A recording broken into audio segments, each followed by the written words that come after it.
Hi everyone. We will start the session in 5 minutes from now. हम session 5 minute में शुरू करेंगे.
Hi everyone.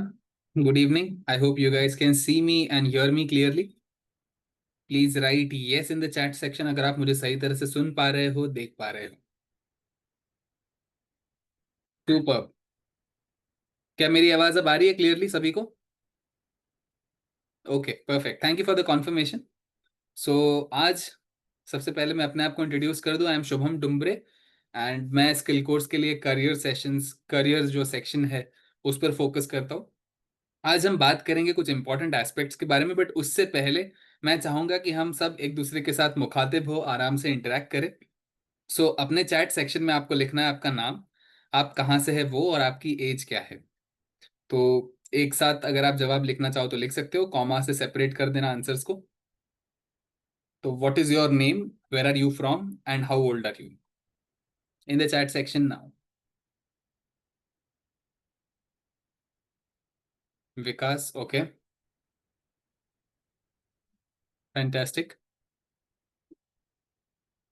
Himanshu, Akbar, Rishita, Ghulam, Aishwarya, Bharat, Pankaj, fantastic, super.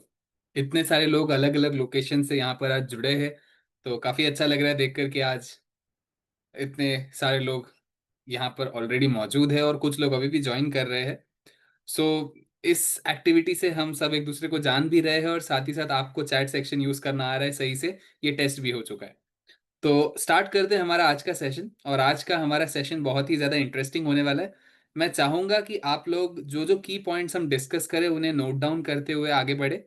अगर मुमकिन हो तो मेरे साथ जब मैं रेज्यूमे बनाऊंगा, जब मैं कोई इंपॉर्टेंट टिप्स दूंगा, तो वो आप साथ में करने की कोशिश करें। अगर आपके पास कंप्यूटर या लैपटॉप हो साथ में, तो उस पर आप मेरे साथ ही वो करने की कोशिश करें, सो दैट आपका जो रेज्यूमे आपको बनाना है या आपका जो कवर लेटर आपको जो भी आपको डिज़ाइन करना है वो बनाने में मदद मिलेगी। ठीक है। तो सबसे पहले ये इमेज मैंने स्क्रीन पर रखी है, और मैं जानना चाहूंगा कि इस इमेज को देखकर आपको क्या समझ में आ रहा है। What do you understand from this image which is on your screen. Just try to describe the image, what do you understand from this image.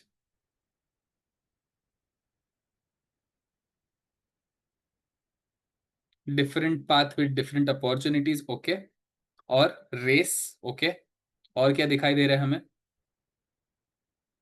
Competition, ठीक है। Every journey is different, very good point. और क्या दिख रहा है हमें। Distraction, rat race, okay.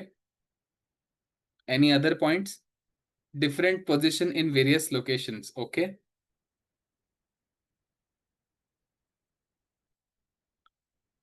Super. तो हम सभी ने यहाँ पर कुछ एस्पेक्ट में सही आंसर दे दिया है ऑलरेडी। हर एक की करियर पाथ अलग होती है, हर एक की करियर जर्नी अलग होती है। आज जितने भी हम सब लोग यहाँ जुड़े हैं, हमारी भी अपनी अपनी अलग अलग स्टोरीज है। हम भले ही कुछ कॉमन पॉइंट्स पे हो सकते हैं कि हम सब शायद ये कोर्स कर रहे हैं, पर हमारी अपनी खुद की एक जर्नी है, अपनी खुद की एक स्टोरी है। इसी को हम जब अपने करियर के साथ जोड़ते हैं तो इसे हम कहते हैं करियर पाथ। और हर किसी की करियर पाथ अलग अलग हो सकती है। कोई टीचर हो सकता है, कोई एथलीट हो सकता है, कोई बिजनेसमैन हो सकता है, कोई जॉब करने वाला एम्प्लॉय हो सकता है। राइट, ऐसे अलग अलग करियर पाथ्स होती है हर एक की।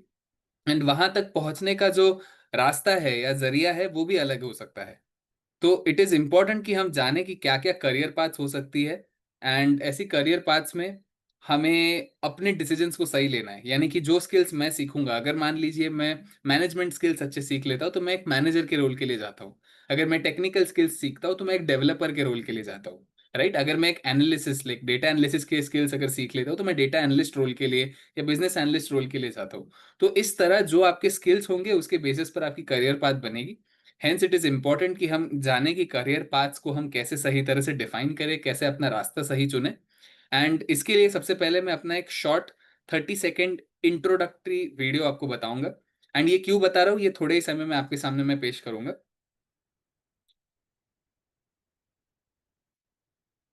तो मुझे बस बताइएगा कि क्या आप सही तरह से इसे देख पा रहे हैं।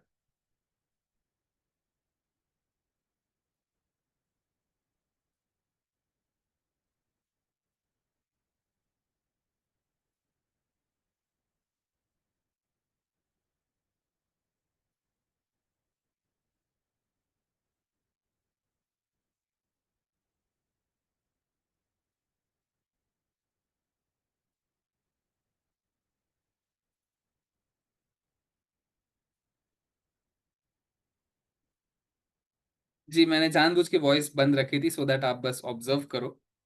तो यहाँ पर मैंने यहाँ आपको 30 सेकेंड्स में अपने आप के बारे में कुछ इन्फॉर्मेशन दे दी। मैंने यहाँ पर आपको बता दिया कि I am a public speaker, I have some skills, and मैंने आपको 30 सेकेंड्स में विजुअल फॉर्मेट में अपने बारे में इंफॉर्मेशन दी। राइट, तो ये मेरा एक वीडियो रेज्यूमे था जो मैंने आपको 30 सेकेंड्स में बताया, और इससे आपको शायद मैं अगर बोलता तो भी इतनी जानकारी नहीं दे पाता, उतनी जानकारी मैंने आपको दे दी। तो रेज्यूमे जो होता है ये समरी होती है, ये शॉर्ट में आप अपनी प्रोफाइल समझाते हो किसी को। और रेज्यूमे के कई सारे तरीके हो सकते हैं, हम जो नॉर्मली बनाते हैं पीडीएफ में या वर्ड में, वैसा एक डॉक्यूमेंट फॉर्मेट हो सकता है, नोट फॉर्मेट हो सकता है, छोटी सी नोट में भी लिखा जाता है रेज्यूमे, और वीडियो रेज्यूमे भी हो सकता है। तो मैंने अभी आपको सबसे पहले वीडियो रेज्यूमे क्या होता है वो बता दिया। रेज्यूमे का सिंपल मतलब है समरी, ये एक फ्रेंच शब्द है। आई होप आप सब मेरे साथ हो। अगर आप मुझे सही तरह से समझ पा रहे हो तो please right yes in the chat section.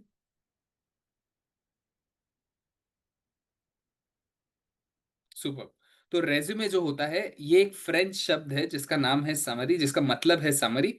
और यहाँ पर हम बेसिकली अपनी करियर की डिटेल्स को ही इंक्लूड करते हैं। हम यहाँ पर बहुत ज्यादा एकेडमिक या रिसर्च वाली डिटेल्स इंक्लूड नहीं करेंगे। हमारी कोशिश यहाँ होगी कि हम यहाँ फोकस करें अपने वर्क एक्सपीरियंस पे, अपने स्किल्स पर, और अचीवमेंट्स पर, प्रोफेशनल एसोसिएशंस पर। तो इसमें सिंपली हम क्या क्या इंक्लूड करते हैं, रेज्यूमे जो होता है जैसे हमने देख लिया उसका मतलब है समरी, तो हमें समराइज्ड वर्जन में अपने करियर की जानकारी एक डॉक्यूमेंट में लिखनी है। तो उसके लिए होता है हमारा ऑब्जेक्टिव स्टेटमेंट, या हमारी एक समरी स्टेटमेंट जो हम कहते हैं। फिर एजुकेशन, स्किल्स हो सकते हैं, स्किल्स ऑफ कोर्स लिखने चाहिए। फिर वर्क एक्सपीरियंस, जो भी आपका प्रीवियस वर्क एक्सपीरियंस है वो। अचीवमेंट्स आपके जो भी है वो आपको वहां लिखने, जैसे बेस्ट एम्प्लॉय अवार्ड या जो भी आपने जीता होगा।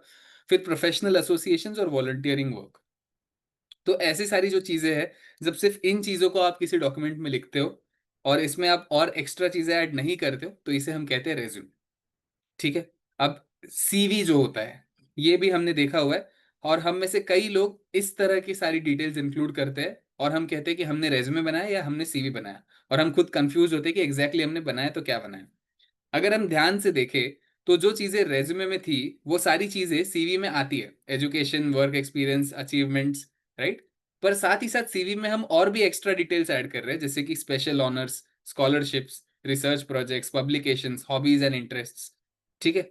तो सीवी जो है वो कोर्स ऑफ लाइफ है, मतलब लाइफ में किसी इंसान ने क्या क्या किया है, right from his hobbies, interests, right, सारी की सारी चीजें जो है वो उसे जब हम किसी डॉक्यूमेंट में इंक्लूड करते हैं तो इसे कहा जाता है कोर्स ऑफ लाइफ, करिकुलम वीटे या सीवी। जी, आपको जो अगर कोई सवाल है तो please write it in the chat section, Ravindra ji. तो सीवी जो है वो कोर्स ऑफ लाइफ है, यानी कि आपके जीवन में आपने जो जो अचीव किया है, फिर चाहे आपकी स्कॉलरशिप्स हो, आपके सर्टिफिकेशंस हो, रिसर्च प्रोजेक्ट्स हो, अवार्ड्स हो, हॉबीज एंड इंटरेस्ट हो, वो जब इतनी सारी चीजें आप किसी डॉक्यूमेंट में इंक्लूड करते हो तो उसे कहा जाता है सीवी। अब मैं जानना चाहूंगा कि आपने सीवी बनाया है अपने लाइफ में या रेज्यूमे बनाया है। हाँ, मैं वहां आऊंगा उस सवाल पे, पर उससे पहले मैं जानना चाहूंगा कि आपने कौन सा डॉक्यूमेंट बनाया है, सीवी बनाया है अभी या रेज्यूमे बनाया हुआ है। रेज्यूमे छोटा होगा क्योंकि ऑफ कोर्स उसमें कम डिटेल्स है, और सीवी लेंदी होगा क्योंकि उसमें ज्यादा डिटेल्स है। तो आपने अपने रेज्यूमे क्या बनाया, दोनों बनाया या एक ही बनाया या कुछ नहीं बनाया। ओके। बहुत से लोग लिख रहे हैं सीवी, बहुत से लोग लिख रहे हैं रेज्यूमे।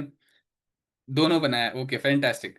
तो इंपॉर्टेंट टिप, अगर आपने सीवी बनाया है तो आपने गलत नहीं किया है कुछ। पर सीवी जो है वो एकेडमिक रोल्स के लिए, यानी कि अगर आप टीचर बनना चाहते हो, प्रोफेसर बनना चाहते हो तो वहां काम आता है। ऐसा क्यों? देखिए, सीवी में हम रिसर्च प्रोजेक्ट्स इंक्लूड कर रहे हैं, पब्लिकेशंस इंक्लूड कर रहे हैं, यानी कि अगर हमने कुछ पब्लिश किया होगा वो कंटेंट, स्कॉलरशिप्स इंक्लूड कर रहे हैं, स्पेशल ऑनर्स इंक्लूड कर रहे हैं। तो ये सारी जो चीजें ये जनरली कॉर्पोरेट वर्ल्ड में इतनी मायने नहीं रखेंगी। In most of the cases corporate world को जरूरी है आपका एक्सपीरियंस देखना, आपकी अचीवमेंट, स्किल्स, एजुकेशन देखना, और मैक्स टू मैक्स आपका जो स्टेटमेंट होगा उतना ही उन्हें देखना होता है।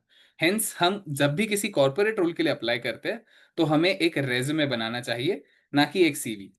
सीवी भी काम आएगा, बट सीवी कहाँ काम आएगा, अगर आप टीचिंग रोल के लिए जाना चाहते हो, अगर आप एक टीचर के रोल के लिए जाना चाहते हो, एक रिसर्चर के रोल के लिए जाना चाहते हो, तो आपको सीवी बनाना चाहिए। क्या आप सभी को क्लियर हुआ कॉन्सेप्ट? सेशन जस्ट स्टार्ट हुआ है। यस दानिश, कुछ सवाल है तो प्लीज पूछिए मुझे चैट में।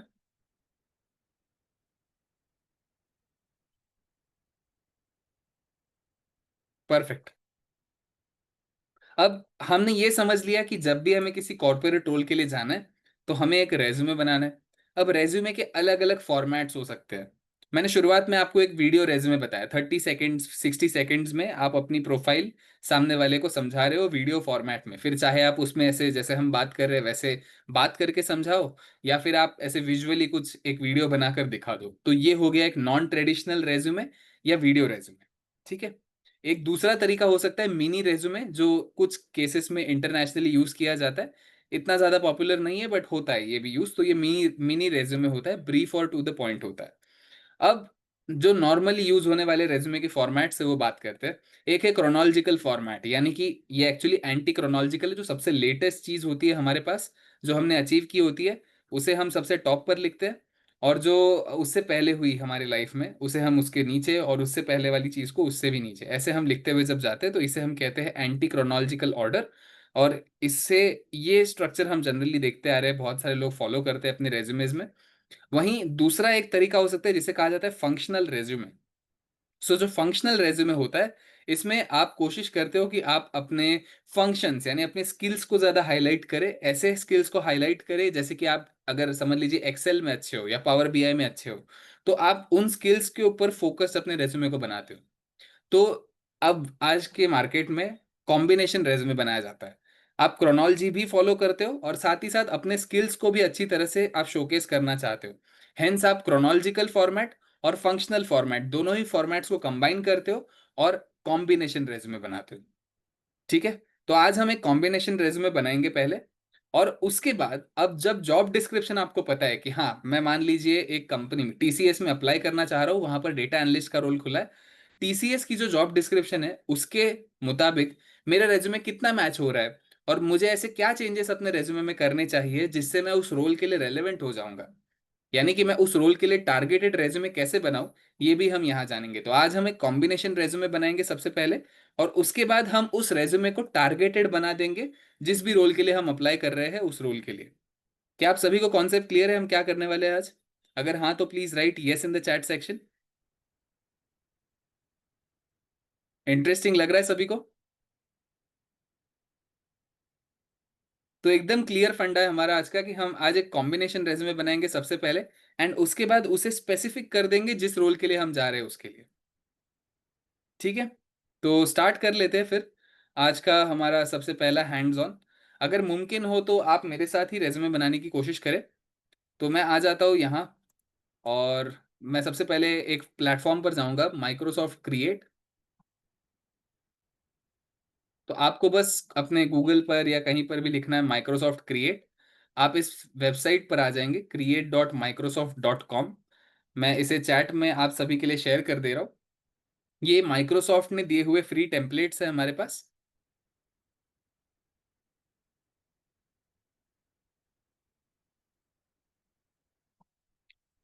ठीक है। तो बस आपको साइन इन करना होगा अपने माइक्रोसॉफ्ट अकाउंट से, दैट्स इट। अब देखिए यहाँ पर मुझे बस लिखना है एटीएस रेज्यूमे। जैसे ही मैं एटीएस रेज्यूमे लिख रहा हूँ, ये देखिए यहाँ पर कई सारे रेज्यूमे आ गए। अब आप सोच रहे होंगे ये एटीएस क्यों लिख रहे हैं, रेज्यूमे क्यों नहीं लिख रहे सिर्फ? तो थोड़ा कॉन्सेप्ट पे आ जाते हैं पहले। अब मुझे एक बात बताइए कि एक कंपनी में जब आप अप्लाई करते हो तो आपको क्या लगता है कितने लोग एक रोल के लिए अप्लाई करते होंगे? इन the chat section you can reply. अगर आप किसी भी प्लेटफॉर्म पर जाते हो, जॉब प्लेटफॉर्म पर, तो आपको कितने लोग दिखाई देते हैं जिन्होंने अप्लाई किया है उस रोल के लिए? 100 लोग दिखते हैं? 1000 लोग दिखते हैं? कितने दिखते हैं? आपने कितने देखे हैं?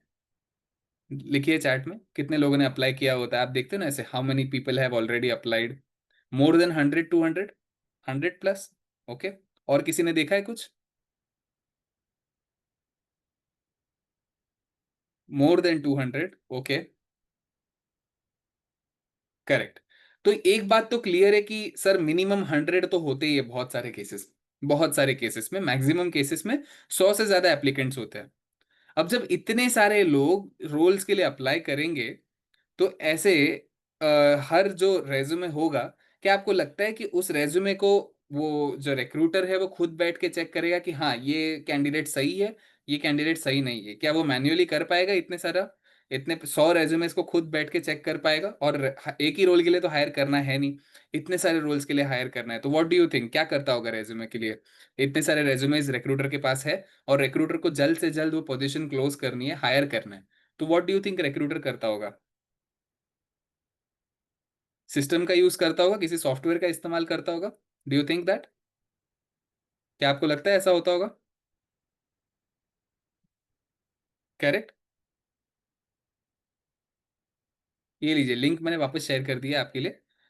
सो यहां पर जो है, रिक्रूटर यूज करता है एक सिस्टम का जिसका नाम है एप्लीकेंट ट्रैकिंग सिस्टम या एप्लीकेशन ट्रैकिंग सिस्टम। एक सॉफ्टवेयर जिसकी मदद से वो आराम से एक तरफ जितने रेज्यूमेज है उन्हें रखता है, दूसरी तरफ जो जॉब डिस्क्रिप्शन है या जॉब रिक्वायरमेंट है उसे रखता है, और फिर दोनों को मैच करता है। अब इसमें क्या होगा, अगर 100 रेज्यूमेज आए हैं किसी रोल के लिए और जॉब डिस्क्रिप्शन में लिखा हुआ है कि स्किल्स होने चाहिए एक्सेल, पावर बीआई, और जो भी एक्सपीरियंस और डिटेल्स है वो सारी मैच यहाँ पर लिखी हुई है, तो जिनके पास उतना एक्सपीरियंस, जिनके पास उतना जो नेसेसरी स्किल सेट है वो है, बस उन्हीं रेज्यूमेस को वो सिलेक्ट करेगा और आगे लेके जाएगा। बाकी 100 में से मान लीजिए 20-30 रेज्यूमेस में वो मिल गया, बस उतने ही रेज्यूमे शॉर्टलिस्ट हुए और फिर वो आगे के लिए कंसिडर हुए। बाकी जो 70 रेज्यूमेज है वो वहीं के वहीं रिजेक्ट हो गए। क्या आप सभी को कॉन्सेप्ट क्लियर है? ठीक है, तो ये एटीएस जो है उसका नाम है एप्लीकेंट ट्रैकिंग सिस्टम, और ये एक ऐसी सिस्टम है जिसकी मदद से रिक्रूटर अपना काम आसान करते हैं, रिक्रूटर अपने काम को फास्ट करते हैं।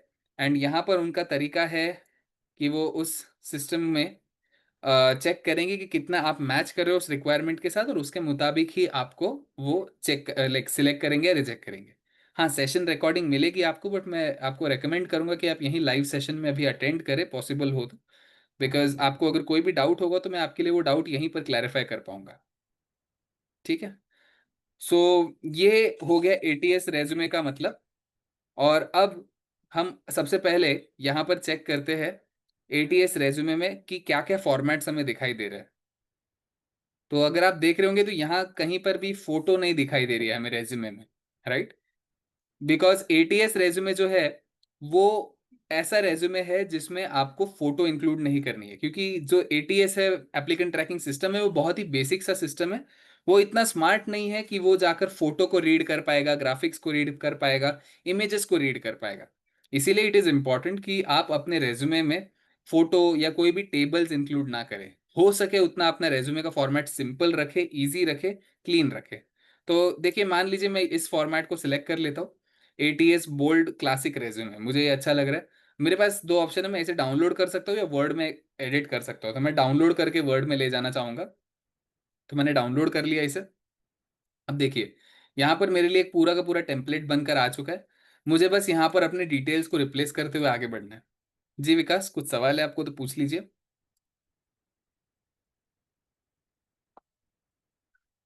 Yes, we should make custom resumes for every employer. We should make custom resumes for every employer या एवरी जेडी। ऐसा नहीं है कि आप एक ही रेज्यूमे बना लीजिए और हर जॉब के लिए जाइए। उससे बेहतर होगा कि आप कस्टम रेज्यूमे बनाए, हर लाइक हर रोल के लिए एक स्पेशल रेज्यूमे बनाते हुए आगे बढ़े। ठीक है। तो अब यहाँ पर मैं थोड़ा सा क्रिएटिव एग्जांपल लेने वाला हूँ। आप अपने केस में अपना जो अपने जो डिटेल्स होंगे आप उन्हें वहां पर ले लेना। मैं यहाँ पर फिलहाल एक क्रिएटिव एग्जांपल के लिए लूंगा कि मैं रणछोड़ दास श्यामल दास छाछड़, जो हमारा रैंचो है 3 इडियट से, वो अब डेटा एनालिस्ट रोल के लिए अप्लाई करना चाहता है, तो उसके डिटेल्स में मंगाना चाहूंगा। यहाँ पर मैं यहाँ जीपीटी की मदद से बनवाऊंगा वो। तो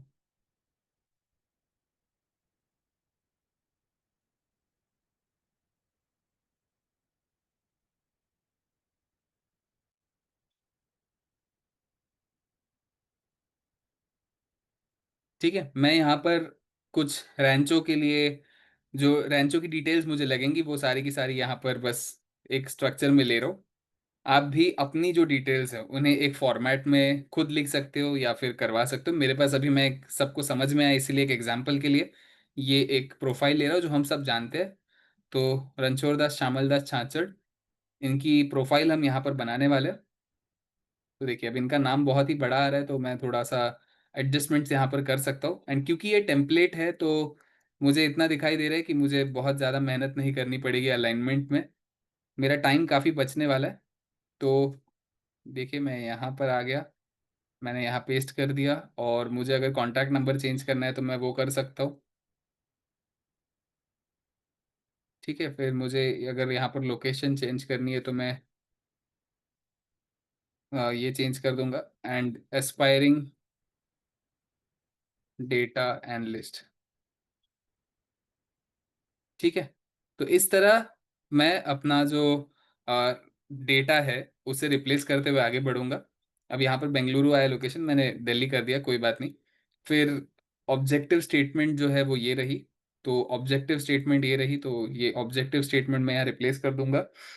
फिर दूसरा तरीका है मेरे पास कि मैं यहाँ पर स्किल्स जो है उन्हें या तो ऐसे मेंशन करूँ या सिंपली जो बोल्ड टाइटल्स है उनको ले लूँ। तो मैं दोनों ही चीज़ें कर सकता हूँ। मैं फिलहाल ये सारी की सारी ले लेता हूँ। स्किल्स का सेक्शन ये रहा। तो स्किल्स के सेक्शन में मैं सारी की सारी जो चीज़ें हैं उन्हें बस वहाँ पेस्ट कर रहा हूँ। ये देखिए। तो आप अपनी जो स्किल्स होंगी उन्हें आपको सही तरह से यहाँ पर मेंशन करते हुए आगे बढ़ना होगा। मैं स्किल्स को कैसे आइडेंटिफाई करना है वो कुछ समय में आपको बताऊंगा। पर बेसिकली आपको करना क्या है, यहाँ पर आपको बस अपनी डिटेल्स जो है, आपकी खुद की पर्सनल डिटेल्स, वो यहाँ रिप्लेस करनी है। अब देखिए, इनके जो एक्सपीरियंसेस है वो मैं यहाँ ऐड करते हुए जाऊंगा। 2010 से अभी तक ये वही काम कर रहे हैं।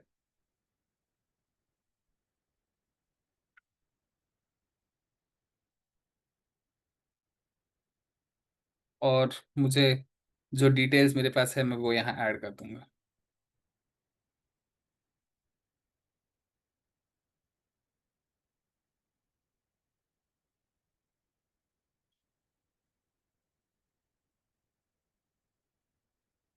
क्या आप सभी को क्लियर हो रहा है हमारा एग्जाम्पल, मैं क्या करते हुए आगे बढ़ रहा हूँ यहाँ पर? अगर हाँ तो please right yes in the chat. मैं बस अपना जो डेटा है उसे सही तरह से ऐड करते हुए आगे बढ़ रहा हूँ। एंड दूसरा मेरे पास जो एग्जाम्पल है वो है कंसल्टेंट स्टूडेंट प्रोजेक्ट्स। तो कंसल्टेंट स्टूडेंट प्रोजेक्ट्स को यहाँ ऐड कर देते हैं।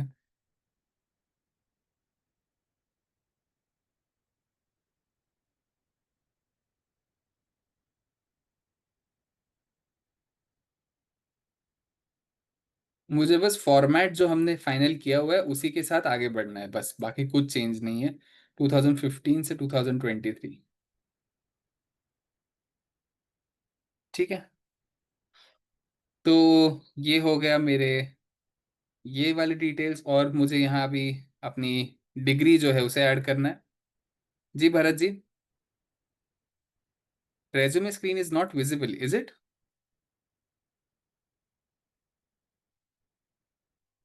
क्या अब आप देख पा रहे हो? ओके, ठीक है। कुछ लोगों को विजिबल थी ऑलरेडी। तो मैंने बस जो रेज्यूमे का फॉर्मेट था उसे डाउनलोड कर लिया और मैं इस स्क्रीन पर आ गया। यहाँ पर मुझे दिखाई दे रहा है कि मुझे बस डेटा रिप्लेस करना है, जैसे हम टेक्स्ट रिप्लेस करते हैं बस वही करते हुए आगे बढ़ना है। तो मैं यहाँ अपना टेक्स्ट जो है उसे रिप्लेस कर रहा हूँ।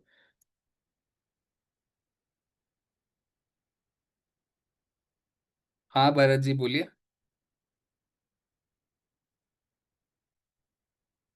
ठीक है।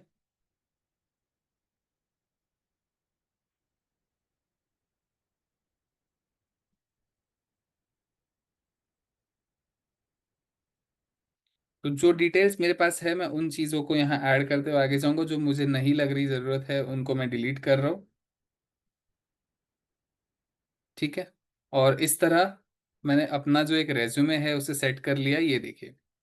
तो मैंने जो मेरा कंटेंट रेडी था उसके बेसिस पर एक रेज्यूमे में बस अपनी डिटेल्स को रिप्लेस कर दिया उस टेम्पलेट की डिटेल्स में से। ठीक है, क्लियर है सभी को क्या स्टेप्स की मैंने यहाँ पर? बस टेक्स्ट रिप्लेस किया है, बाकी कुछ भी नहीं। मेरी अपनी डिटेल्स होंगी तो मैं अपनी डिटेल्स रिप्लेस करूंगा। आप अपना रेज्यूमे बना रहे हो, अपनी डिटेल्स वहाँ रिप्लेस करेंगे, जैसे contact number, email ID, location and everything.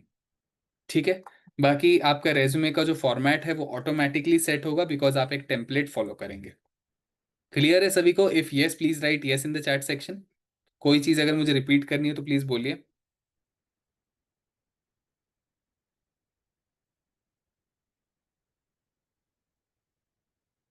Clear है सभी को? फैंटास्टिक। तो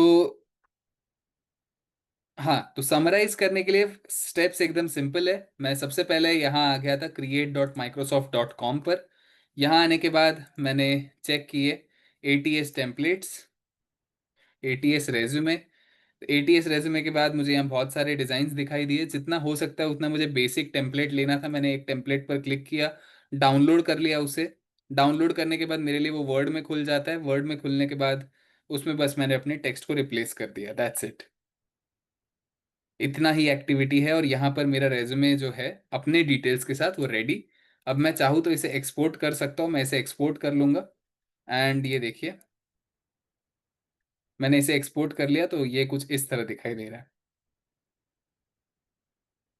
ठीक है, तो हमारा रेज्यूमे रेडी हो गया। क्लियर है सभी को? स्टेप वाइज क्या क्या हुआ? अगर हाँ तो please right something in the chat, yes clear ऐसा कुछ लिख दीजिए प्लीज। सुपर। अब मैं क्या करूंगा? अब देखिए मेरे पास दो तरीके हैं। अब मेरे पास चैट जीपीटी, हम सभी को पता है फ्री है हमारे लिए। तो हम चैट जीपीटी पर आकर हमारा ये रेज्यूमे जो है इसे दे देंगे और इसे कहेंगे can you check whether this resume is ATS friendly और नॉट। ठीक है, how much would you rate it out of 100। ये सिंपल एकदम सा प्रॉम्प्ट मैंने यहाँ लिख दिया। एआई की मदद से हम अपनी करियर एनहांसमेंट करेंगे अब। तो देखिए, तो मैंने जो रेज्यूमे हमने अभी यहाँ बनाया था, ये वाला हमने रेज्यूमे अभी यहाँ बनाया था, इस रेज्यूमे को यहाँ अपलोड कर दिया और उसे पूछा can you check whether this resume is ATS friendly और नॉट, एंड इसको रेट दे दो 100 में से कितना अपग्रेड करेंगे। देखिए, यहाँ पर कह रहा है स्ट्रेंथ्स है, वीकनेसेस भी है कुछ कुछ। एंड एटीएस स्कोर में ऑलमोस्ट हमें 90 आउट ऑफ 100 ये दे रहा है फिलहाल। एंड कह रहा है कि कुछ चीज़ें अगर हमने चेंज कर दी, क्या क्या चीज़ें चेंज करनी है? एक तो मिसिंग कीवर्ड्स वेरिएशंस, कुछ कीवर्ड्स हमारे मिसिंग है वो हमें सही करने होंगे depending on the job description. तो इसके लिए हमें जॉब डिस्क्रिप्शन को सही से पढ़ना होगा। फिर ATS often matches synonyms, so variations like Microsoft Excel along with Excel could help. मतलब आप एक्सेल सिर्फ लिखेंगे उसकी जगह माइक्रोसॉफ्ट एक्सेल लिखेंगे तो ज़्यादा अच्छा रहेगा। मतलब जितना हो सके आपको शॉर्ट फॉर्म्स अवॉइड करने हैं, सिर्फ आधी अधूरे जो टाइटल्स है वो अवॉइड करने हैं। पूरा जो नाम है उस सॉफ्टवेयर का या उस टूल का वो लिखना है। फिर लैक ऑफ मेट्रिक्स, तो हमारे बुलेट पॉइंट्स में हमने कहीं पर भी नंबर्स नहीं दिए ज़्यादा। हमारा जो रेज्यूमे है इसमें हमने ज़्यादा नंबर्स नहीं दिए। तो इसीलिए वो कह रहा है कि आपके इसमें डिटेल्स कम दिखाई दे रहे हैं, यानी कि आपके इसमें दिख नहीं रहा है कि एग्जैक्टली आपने कितने लोगों के लिए काम किया है, मतलब क्या नंबर्स है। ये दो तीन जगहों पर ही सिर्फ आपके नंबर्स दिखाई दे। तो अगर हम और ज़्यादा नंबर्स ऐड करेंगे तो उससे हमारी और ज़्यादा मतलब स्ट्रॉन्ग रेज्यूमे की पोर्ट्रेल होगी। साथ ही साथ फाइल नेम, अभी हमने फाइल नेम जो था वो फाइल तो ऐसे ही अपलोड कर दी एटीएस बोल्ड क्लासिक रेज्यूमे से। कह रहा है कि अगर हम उसे ऐसा कुछ कर दे तो ये ज़्यादा अच्छा रहेगा। And contact is fine but LinkedIn का लिंक जो है वो मिसिंग है। तो लिंक्डइन एक इंपॉर्टेंट प्लेटफॉर्म है जिसकी लिंक अब रेज्यूमे में इंक्लूड करनी ही चाहिए, वो हमने यहाँ नहीं ऐड की है। हेंस उसने हमें बोल दिया कि आप लिंक्डइन की लिंक भी यहाँ पर ऐड कर दीजिए। एंड डेट्स एंड कंसिस्टेंसी वो एक मिसिंग है, यानी कि हमारी जो डेट्स है उनमें हमने मंथ नहीं ऐड किया है फर्स्टली, एंड सेकेंडली बस यहाँ ईयर ईयर ऐड कर दिया है। तो हमें मंथ एंड ईयर वो कॉम्बिनेशन लेना चाहिए। ये देखिए MM YY YY। ठीक है, तो ये चेंजेस हमें करने चाहिए अपने रेज्यूमे के लिए। एंड आई होप यहाँ तक सभी को क्लियर हो गया कि हमने क्या किया एग्जैक्टली हमने बस रेज्यूमे को लिया और चैट जीपीटी को देकर पूछा कि कैसा है रेज्यूमे। अब एक काम करते हैं, आ जाते हैं Naukri.com पर। यहाँ पर हम सर्च करेंगे data analyst. Data analyst role ले लेते हैं, मान लेते हैं कुछ 4 साल का एक्सपीरियंस, दिल्ली की लोकेशन। ठीक है, एंड सर्च करते हैं।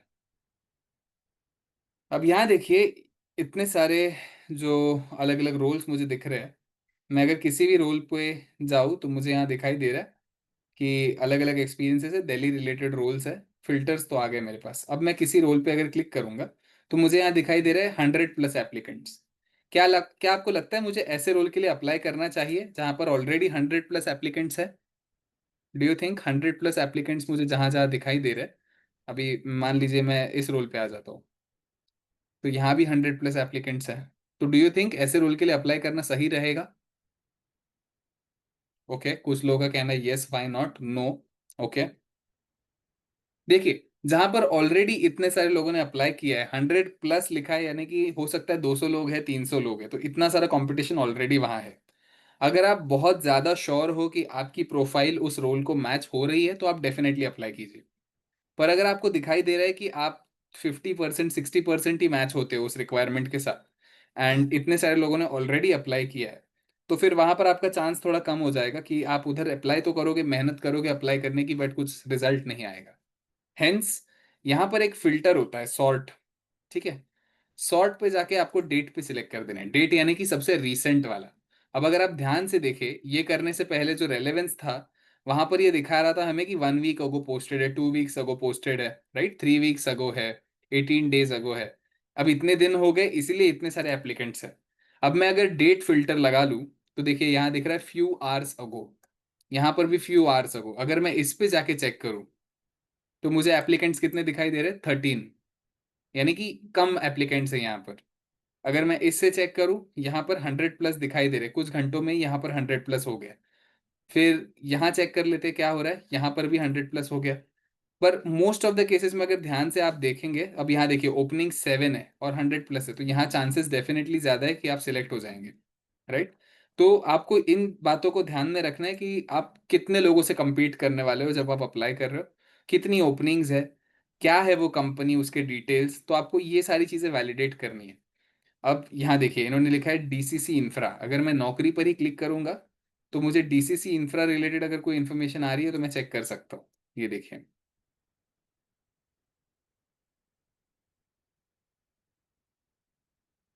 देखते हैं डीसीसी इंफ्रा रिलेटेड कुछ आ रहा है तो डीसीसी इंफ्रा रिलेटेड सिर्फ जॉब्स आ रही है, ऐसी कोई डिटेल्स नहीं दिख रही है। ठीक है, तो मैं यहाँ चेक करना चाहूंगा कि क्या ये कंपनी सच में एग्जिस्ट करती है। तो वी देखिए, वी दयाचरण एंड कंपनी, ये नाम है कंपनी का, दिल्ली की मैन्युफैक्चरिंग की कंपनी है, ये ऐसे इन्होंने डिटेल्स दे रखे हैं।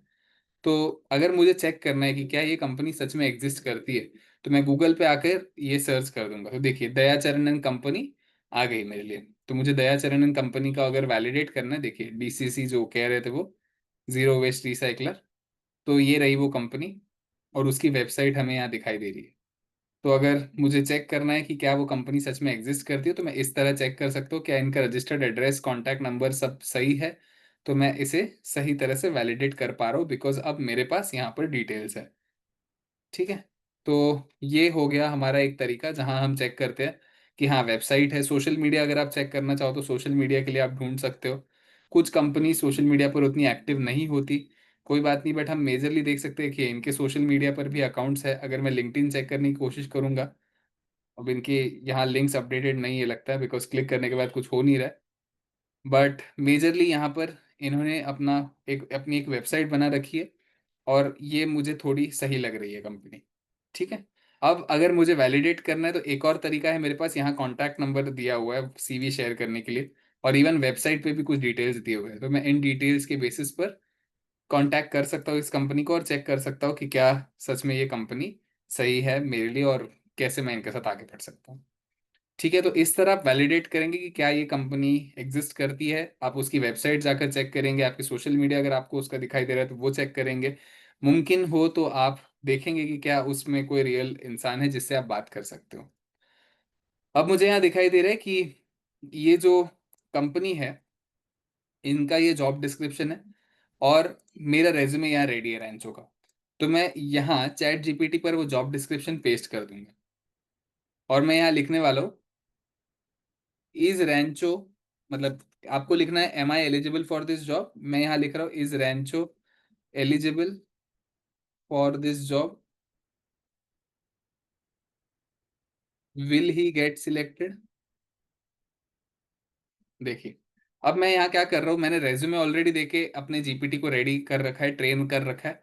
उसके बाद मैं यहाँ इसे एक जॉब डिस्क्रिप्शन दे रहा हूँ, और मैं कह रहा हूँ कि is he eligible for this role, will he get selected.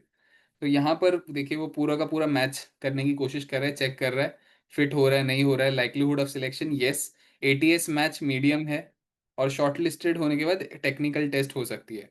तो एज पर जीपीटी ये कह रहा है हाँ एलिजिबल तो है। Will he get selected, unlikely कह रहा है, because resume focuses on Excel skills, unless he rewrites resume focusing on Excel skills. तो क्योंकि रोल में रिक्वायरमेंट्स है एक्सेल की, और रैंचो के रेज्यूमे में एक्सेल ज्यादा सही तरह से नहीं शोकेस किया गया है, इसीलिए रिक्रूटर रिजेक्ट कर सकते हैं। हेंस इट इज इम्पोर्टेंट कि रैंचो अपने रेज्यूमे में एक्सेल की स्किल्स को थोड़ा सा हाईलाइट करे, जिसके बेसिस पर वो सिलेक्ट हो जाएगा। एटीएस यानी एप्लीकेंट ट्रैकिंग सिस्टम है। क्लियर है सभी को? क्या किया हमने यहाँ पर, हमने एक जॉब डिस्क्रिप्शन यहाँ पर देकर चेक किया कि क्या हमारा रेज्यूमे जो प्रोफाइल है हमारी कैंडिडेट की, वो उस रेज्यूमे के साथ मेल खाती है या नहीं खाती है। यही चीज एटीएस करने वाला है। एटीएस भी जितने रेज्यूमेज आए उन सभी को एक तरफ रखेगा, जॉब डिस्क्रिप्शन को दूसरी तरफ रखेगा और मैचिंग करेगा, चेक करेगा कि क्या सच में वो मैच हो रहा है उस रोल के साथ। अगर सभी को कॉन्सेप्ट क्लियर है तो please right yes in the chat section में, देखना चाहूंगा सभी का यस।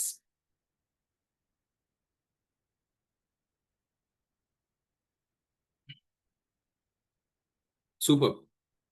ठीक है, तो अब आगे बढ़ते हैं। यहाँ पर नेक्स्ट एक और प्लेटफॉर्म है जहां पर आपको आना चाहिए, इसका नाम है ग्लास डोर। ग्लास डोर एक इंपॉर्टेंट प्लेटफॉर्म है। अगर आप जानना चाहते हो कि किसी कंपनी में या किसी रोल के लिए क्या सैलरी मिलती है, ठीक है, तो आप ऐसे यहाँ आकर चेक कर सकते हो। अब देखिए मैं यहाँ पर दिल्ली सर्च कर दे रहा हूँ। ये देखिए 4 lakhs to 10 lakhs की एवरेज सैलरी यहाँ पर मिलती है, ये पता चल रहा है। मैंने यहाँ साइन इन नहीं किया है। आप साइन इन करके जब यहाँ पर आएंगे तो आपको यहाँ पर दिखाई देंगी सैलरी फिगर्स, कितनी सैलरी ऑफर की जा रही है किस रोल के लिए। अगर मैं बिजनेस एनालिस्ट ऐड करूँ, ठीक है, और मैं इंडिया डाल देता हूँ लोकेशन मान लीजिए, तो ये देखिए 5 से 12 लाख की सैलरी जनरली ऑफर की जाती है। तो इस तरह आप ग्लासडोर की मदद से सैलरी कितनी मिलती है किसी रोल के लिए और कौन से लोकेशन के लिए कितनी सैलरी मिलती है, ये आप पता कर सकते हो। इसी के साथ साथ कंपनीज के बारे में अगर आपको जानना है, किसी कंपनी के बारे में, मान लीजिए आपको सिस्को के बारे में जानना है, तो आप सिस्को पर क्लिक कर दीजिए। तो यहाँ पर आपको अपना रिव्यू या लॉगिन करना पड़ेगा, बट उसके बाद आप यहाँ पर चेक कर पाएंगे कि कितने रिव्यूज है, क्या सैलरीज है, कौन से जॉब्स के लिए क्या रिव्यूज मिले, सारी चीजें आप यहाँ पढ़ सकते हैं। What is the difference between data analyst and business analyst? Okay, data analyst जो है वो डेटा के साथ अलग अलग ऑपरेशंस करता है, वाइल बिजनेस एनालिस्ट जो है वो जनरली बिजनेस डिसीजंस लेने के लिए आपको डेटा से सॉल्यूशंस बना कर देता है। I have a question, yes go ahead. दोनों ने बोला है, काशी और दानिश ने। It's little easy for experienced people when people, since I am very new to this field, switching my career. What's the best way I can highlight my transferable skills and learning attitude to resume so that it doesn't look empty or irrelevant? See, Kashi, this is a case with many people, and it's okay. Like if you are coming from some other industry, majorly you must have used computer or tech, so you can definitely showcase your technical skills there. Secondly, the softwares like Excel or Power BI, something on those lines, if you already used, you can showcase that.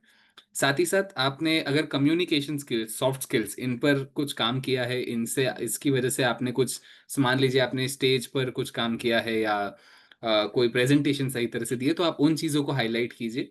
And अपने जो recent, जो आप नए skills सीख रहे हो नए role के लिए, उन स्किल्स के बेसिस पर आपने जो प्रोजेक्ट्स बनाए और रियल वर्ल्ड में आपने क्या प्रॉब्लम सॉल्व की, अगर आप उन चीज़ों को हाईलाइट करेंगे तो आपके लिए ज़्यादा रेलेवेंट हो जाएगा, रिक्रूटर के लिए ज़्यादा रेलेवेंट हो जाएगा, because recruiter is interested in seeing कि क्या आप रियल वर्ल्ड प्रॉब्लम सॉल्व कर पाएंगे using your skills in data analysis या बिजनेस एनालिसिस, जो भी आप सिलेक्ट करेंगे। फ्रेशर्स के लिए बस जो एक्सपीरियंस सेक्शन था यहाँ पर रैंचो के केस में, हमें बस वो निकालना होगा। फ्रेशर्स के लिए एक्सपीरियंस की जगह होगा प्रोजेक्ट्स। तो फ्रेशर्स को यहाँ अपने जो प्रोजेक्ट्स होंगे उनको ऐड करना है, उनमें क्या जो भी काम किया है उसके बारे में डिटेल्स देनी चाहिए। ठीक है। डेटा एनालिटिक्स जो है वो डेटा साइंस से पहले आता है। डेटा साइंस एक एडवांस्ड फील्ड है जो डेटा एनालिसिस के बाद जनरली देखी जाती है। सो आप मान सकते हो डेटा एनालिटिक्स जो है वो शुरुआती स्टेज है जहां पर डेटा को आप एनालाइज कर रहे हो, वाइल डेटा साइंस जो है वो है कि using the data analysis that you have already conducted, you are trying to build solutions for the world, trying to bridge the gap for the world, जो भी आप एरिया, जिस भी एरिया पर आप फोकस कर रहे हो डेटा के साथ, उसके बेसिस पर। ठीक है, because most of yes, experience candidates की रिक्वायरमेंट कई बार होती है कंपनीज में, बट अगर आपका प्रोजेक्ट एक्सपीरियंस है तो उसे भी एक्सपीरियंस काउंट करते हैं बहुत बार।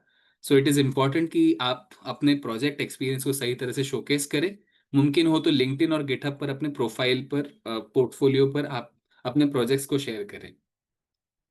How do we find the right opportunity? Welcome welcome for the one saying thank you. And how do we find the right opportunity? देखिए, एक तरीका तो हो सकता है कि आप सिंपली किसी भी कंपनी की वेबसाइट पर चले जाओ। मान लीजिए मैं टीसीएस की वेबसाइट पर जाता हूँ। टीसीएस की वेबसाइट पर आने के बाद मैं यहाँ देखिए tcs.com/careers पर हूँ। तो मैं फिलहाल के लिए एक्सेप्ट कर रहा हूँ सारी चीज़ें। अब देखिए, यहाँ मुझे दिख रहे हैं अलग अलग रोल्स, तो मैं करियर पेज विजिट करूँगा। सबसे बेस्ट तरीका अगर आपको मैं बताऊँ तो ये है कि आप उस कंपनी की वेबसाइट पर आ जाइए, चेक कीजिए कि आप कौन सी हायरिंग चाह रहे हो। अगर आप इंटर्नशिप देख रहे हो तो इंटर्नशिप, फुल टाइम देख रहे हो तो फुल टाइम। जो भी रिक्वायरमेंट आप फेस कर रहे हो उसके बेसिस पर आप यहाँ पर आकर चेक कर लो कौन से ओपन रोल्स है। ठीक है, तो मैं अप्लाई नाउ पर क्लिक कर रहा हूँ तो देखिए यहाँ पर अब टीसीएस के केस में आई बिगिन और ये बहुत सारी चीज़ें हैं। तो इनके आप यहाँ पर कीवर्ड्स ऐड कर दीजिए सिर्फ। देखिए मैं यहाँ ऐड कर देता हूँ डेटा एनालिस्ट। और मैं अगर सर्च करने की कोशिश करूँ, एक मिनट।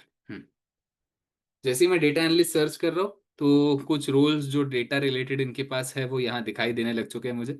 क्या एक्सपीरियंस लगेगा, क्या रिक्वायरमेंट्स है, कब तक उनको क्लोज करना है, सारी चीज़ें हैं। अब अगर मैं लोकेशन वाइज या फंक्शन वाइज या एक्सपीरियंस वाइज कम करना चाहता हूँ तो मैं वैसे फिल्टर्स लगा सकता हूँ। फिल्टर लगाने के बाद देखिए एप्लीकेशन सपोर्ट इंजीनियर, तो पैन इंडिया के लिए हायर कर रहे हैं। सारी डिटेल्स यहाँ इन्होंने दे रखी है। तो मैं किसी भी रोल के लिए अगर जाना चाह रहा हूँ तो मैं सिंपली बस अपनी वही स्टेप कर सकता हूँ। मैं अपने रेज्यूमे को ऑलरेडी वहाँ दे चुका हूँ। Is he eligible for this role? देखिए, तो इस तरह आप अपने रिक्वायरमेंट के मुताबिक, जॉब रिक्वायरमेंट के मुताबिक अपने रेज्यूमे को चेक कर सकते हो कि क्या वो रेज्यूमे मैच हो रहा है या नहीं हो रहा है। कुछ चीज़ों में हाँ, कुछ चीज़ों में नहीं। तो एलिजिबिलिटी एजुकेशन वाइज सही है, एक्सपीरियंस वाइज सही है, कोर स्किल्स थोड़े से मिसिंग है, एंड ओवरऑल फिट नहीं है because Rancho is more of data analyst innovator and not a ERP application support engineer. तो सही इतना ज़्यादा मैच नहीं हो रहा है ये रेज्यूमे इस रोल के लिए। ठीक है, तो अगर मैं चाहूँ तो इस रेज्यूमे को ठीक कर सकता हूँ, यानी कि जो हमने शुरुआत में डिस्कस किया कि हमारा कॉम्बिनेशन रेज्यूमे तो रेडी हो गया, ये रहा हमारा कॉम्बिनेशन रेज्यूमे जो हमने बनाया था। बट इस रेज्यूमे का अगर मुझे टारगेटेड रेज्यूमे बनाना है तो मुझे यहाँ समझना होगा कि कौन सी चीज़ें हैं और कौन सी चीज़ें नहीं है। तो जो चीज़ें हैं वो सही है, बट जो नहीं है वो मुझे अपने रेज्यूमे में ऐड करनी होंगी। और वो तभी ऐड करनी चाहिए अगर मुझे वो सच में आती है। अगर मुझे सच में बैनर फॉर्म्स, ईआरडी ये सब आता है तो मैं उस रेज्यूमे में वो चीज़ें ऐड करूंगा। बट अगर नहीं आता तो फिर करके कोई फायदा नहीं है, बिकॉज एनीवेज आप उस जॉब में परफॉर्म नहीं कर पाएंगे।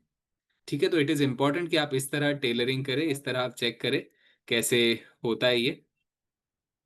हाँ, ये वीडियो रिकॉर्डिंग आपको मिल जाती है, आपको टीम भेजेगी मेल पर। यस, जनरली कंपनीज का यही होता है आपको, इसीलिए फिर जब आप कॉलेज कर रहे होते हो तभी से इंटर्नशिप करनी चाहिए। इन केस आपने वैसा कुछ नहीं किया है तो अभी आपके पास मौका है कि आप कुछ प्रोजेक्ट्स बनाकर अपने एक्सपीरियंस को शोकेस करें। प्रोजेक्ट का एग्जांपल आप मान लीजिए मूवी कलेक्शन डेटा एनालिसिस ले लीजिए, या अगर आप चाहो तो वेदर फॉरकास्ट रिलेटेड कोई प्रोजेक्ट आप बना सकते हो जिसमें आप अलग अलग डेटा सेट्स को स्टडी करके गेस कर रहे हो कि क्या बारिश होगी या नहीं होगी, या what would be the weather in any particular location. तो नम्रता जी, आप इस तरह जो प्रोजेक्ट्स लग रहे हैं आप उनका इस्तेमाल कर सकते हो। I have a question for you, since this is a new skill for me. How many days will it take for me to acquire it? Now, see, Saurabh, this is a question that is like too dependent on your like way of grasping knowledge. कुछ लोगों के लिए data analysis would be a cake walk, वो आराम से इसे grasp कर लेंगे जल्दी से। कुछ लोगों के लिए समय लगता है। It is entirely on your pace. But if you want to really test your knowledge, so I would suggest you can take up some assessments or like tests which would help you see कि आपने कितना attain कर लिया skill को। And सबसे बेहतर तरीका है कि आप एक प्रोजेक्ट बिल्ड कर लो। अगर आप कॉन्फिडेंटली वो प्रोजेक्ट बिल्ड कर पा रहे हो, उसे सही तरह से प्रेजेंट कर पा रहे हो, then definitely you will have attend the skill and you can mention it ahead in your resume and career profile. Can I apply for data analytics job as a fresher because I am switching my career? हाँ, you can apply for data analytics job. What was your previous role, that is also important. And अगर आपका पुराना role जो है वहाँ से आप नए रोल में जब जा रहे हो, वहाँ कोई शिफ्ट स्किल्स है या ट्रांसफरेबल स्किल्स है, तो आप उन्हें वहाँ सही तरह से शोकेस कीजिए. It's okay, it's not a problem. Projects के लिए डैशबोर्ड भी वर्क करेगा, जी करेगा. आफ्टर अपलोडिंग प्रोफाइल इन नौकरी, I did not get a single call. In fact, ATS percent was 85%. So this is going to happen. Like if you see hundreds of people are applying, and अभी तो बहुत सारी companies में layoffs भी चल रहे हैं. तो ऑलरेडी जो एक्सपीरियंस कैंडिडेट्स है जिनके पास काफी अच्छा बेहतरीन एक्सपीरियंस है, वो भी मार्केट में आ रहे हैं एज आर कॉम्पिटिटर्स. राइट. साथ ही साथ इतने सारे कॉलेजेस में हर जगह CS IT का बोलबाला है. तो it is becoming a challenge कि किसे सिलेक्ट करें और किसे नहीं. हेंस एक अच्छी टिप अगर मैं आपको दूं तो आप रेफरल्स के थ्रू जा सकते हो. अगर आपको ऑलरेडी पता है कि आपका दोस्त या कोई फ्रेंड सर्कल में है जो उस कंपनी में काम कर रहा है, तो आप उन्हें कह सकते हो कि वो आपको रेफर करे उनकी कंपनी में इंटरनली. इससे आपका इंटरव्यू मिलने का चांस ज़्यादा बढ़ जाएगा, बिकॉज अगर आप नॉर्मली जॉब पोर्टल्स के द्वारा जाएंगे तो इसमें चांसेस बहुत कम है अभी. सो इट इज़ इम्पॉर्टेंट कि आप अलग अलग मैकेनिज्म्स का इस्तेमाल करें. शायद आप डायरेक्टली रिक्रूटर को मेल कर सकते हो, लिंक्डइन पर रीच आउट कर सकते हो, या फिर रेफरल ले सकते हो. इन मेथड्स का इस्तेमाल करेंगे अगर आप अशोक जी, तो आपका प्रॉब्लम सॉल्व होने के चांसेस ज़्यादा अच्छे हैं. श्वेता जी, जैसा आपने बताया अकाउंटेंट, तो आप ऑलरेडी फिर एक्सेल पर काम कर रहे होंगे, फॉर्मूलाज टैली जैसे सॉफ्टवेयर्स पर काम कर रहे होंगे, तो आप उन स्किल्स को शोकेस करके अपने प्रोजेक्ट्स को बिल्ड कर सकते हो, और वैसे अपनी प्रोफाइल को और अच्छी तरह से बताकर you can get into the data analysis role. That's not a problem. Already आप अकाउंटेंट रोल में रहे हो, तो you are good with numbers anyways. Personal experience, if we are consistent, yes, it takes 6 to 9 months. How can a mechanical use this skill in mech industry? You can do that. Industry specific अगर बात करूँ तो आपकी industry में भी आप mechanically जब आप कोई मशीन या कुछ बिल्ड कर रहे हो या कोई सॉल्यूशन बिल्ड कर रहे हो, तो at that time also you need to mention a lot of metrics. आपको चेक करना होता है बार बार कि क्या सही तरह से वो वैसे एग्जीक्यूट हो रहा है नहीं हो रहा है. तो यहाँ पे एनालिसिस कर पाएंगे, डेटा एनालिसिस. अगर आप किसी चीज़ को बिल्ड कर रहे हो तो आपको अलग अलग डिमेंशंस को ध्यान में रखना है. मैकेनिक्स में जनरली ये सारी चीज़ें इंपॉर्टेंट है, तो वहाँ आप इसे कनेक्ट कर पाएंगे. ऐश्वर्या इज लाइक, क्या वर्क फ्रॉम होम को भी एक्सपीरियंस माना जाएगा? हाँ, माना जाता है, जरूर माना जाता है. बस आपके पास लेजिट कंपनी होनी चाहिए जिसमें आप काम कर रहे हो, आपके पास उनका अपॉइंटमेंट लेटर होना चाहिए, पे स्लिप्स होने चाहिए, तो क्यों नहीं, जरूर. Work from home is also equivalent to like full time experience. That's not a problem. Yes, thank you, thank you.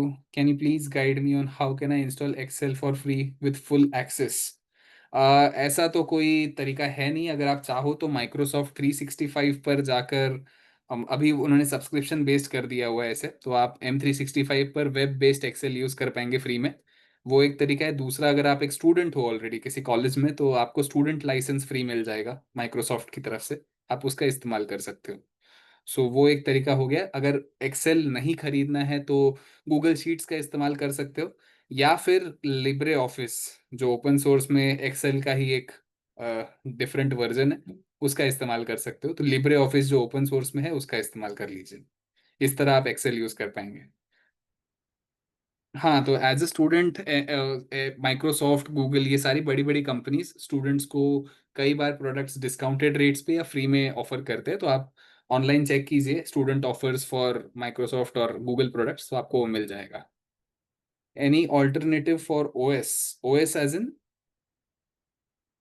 Kashi ji, can you be more specific? आप ऑपरेटिंग सिस्टम की बात कर रहे हो?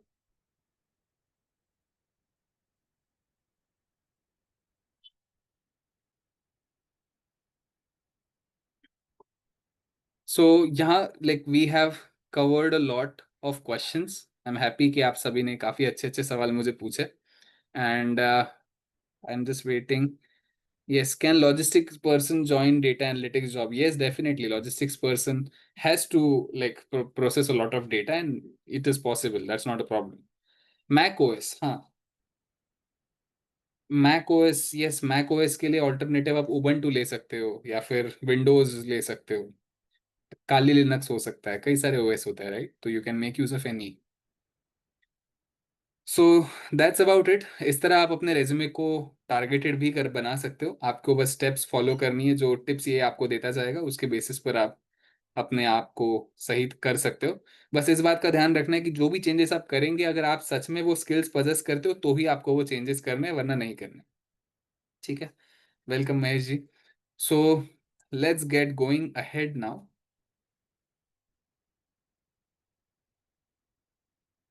अब कुछ इंपॉर्टेंट अगर नंबर्स की बात करूं तो 75% रेज्यूमेस कभी किसी इंसान तक पहुंच ही नहीं पाते, बिकॉज एटीएस ही उन्हें आगे जाने नहीं देता। सो इट इज इंपॉर्टेंट कि आप एक एटीएस फ्रेंडली रेज्यूमे बनाएं। और 60% से भी ज़्यादा कंपनीज आजकल एटीएस का इस्तेमाल करने लगी है for scanning resume. So it is important कि अब आप एटीएस रेज्यूमे ही बनाएं। बहुत ज़्यादा शाइनी, बहुत ज़्यादा विजुअली फुल, लाइक ऐसे इमेजेस एंड ग्राफिक्स से लोडेड रेज्यूमेस ना बनाकर सिंपल रेज्यूमेस बनाएं, क्लीन रेज्यूमेस बनाएं। अब बात करते हैं स्किल्स की, हार्ड एंड सॉफ्ट स्किल्स। ठीक है। उससे पहले एक सवाल ले लेते हैं। चैट में एक सवाल आया है। I am working in customer service from last 15 years, can I move to data analyst? Yes definitely. Customer service में जब आप काम कर रहे हो सर, तो आपने डेफिनेटली एक्सेल या किसी ऐसे सॉफ्टवेयर का इस्तेमाल किया होगा जहां आप डेटा कैप्चर कर रहे थे and you are analysing those data points, right? तो आप उन स्किल्स को यहाँ शोकेस कर सकते हो। क्रॉस कनेक्टिविटी डेफिनेटली है यहाँ पर। Can you tell me how much competition is there in this profession? There is a lot of competition, honestly, as we saw already on different platforms कि इतने सारे लोग apply कर रहे हैं। And any field, irrespective of like their titles, is super competitive in today's world, especially the fields of data, especially the fields of AI and tech, emerging tech, because यहाँ पर अब बहुत सारे लोगों को स्कोप दिखाई दे रहा है। तो fields are super competitive, honestly.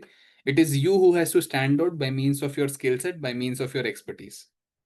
Now coming to your hard skills and soft skills. Hard skills ऐसी स्किल्स होती है जिनको आपको अटेन करने के लिए एक स्पेसिफिक टाइम फ्रेम डालना होता है। उन्हें सीखने के लिए या उन्हें अटेन करने के लिए आप एक स्ट्रक्चर्ड पाथ फॉलो करते हो। जैसे अगर मैं बोल दूं आपने 10th स्टैंडर्ड पास करने के लिए पहले 10 साल पढ़ाई की, तो ये एक स्ट्रक्चर्ड फॉर्मेट फॉलो किया। अगर आपने ग्रेजुएशन करने के लिए आपने 3 साल की डिग्री की आगे चल के, राइट, बैचलर्स डिग्री या 2 साल की मास्टर्स डिग्री कर ली मान लीजिए, तो ये आपने एक स्ट्रक्चर्ड पाथ फॉलो की टू अटेन समथिंग, तो इसे कहते हैं हार्ड स्किल। फिर इसमें हो सकता है सॉफ्टवेयर प्रोफिशिएंसी, आपने एमएससीआईटी का कोर्स कर लिया, या स्पीकिंग अ सेकेंड लैंग्वेज, या प्रोग्रामिंग स्किल्स, डिग्री या certification, machine operation.